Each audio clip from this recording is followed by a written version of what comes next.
Refermons ce chapitre des événements ayant marqué l'année 2023 et parlons du secteur sécurité privée.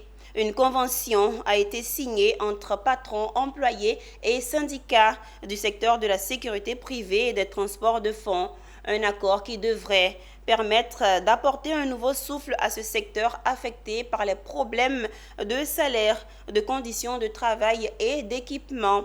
L'accord est une initiative de la Fédération nationale du patronat des entreprises privées de sécurité en Côte d'Ivoire. Le commentaire de Issa Badini. Des salaires revalorisés, des conditions de travail améliorées, une formation et un équipement adéquat, de quoi redonner les sourires aux acteurs du secteur de la sécurité privée. Des nouvelles mesures qui ressortent d'une convention collective entre les syndicats des travailleurs et les employeurs du secteur de la sécurité privée et du transport de fonds. Il y a plusieurs améliorations à l'intérieur.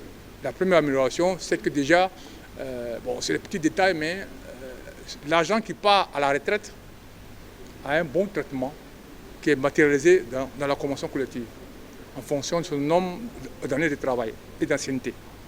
Ensuite, les heures supplémentaires sont maintenant réglementées. Les employeurs qui doivent obligatoirement les déclarer à la CNPS, faire un bulletin de salaire, ce qui ne nécessite pas pour tout le monde, etc. Aujourd'hui, nous avons uniformisé en pesant 60 heures et toutes heures effectuées au-delà de 16 heures seront considérées comme heures supplémentaires et payées comme telles.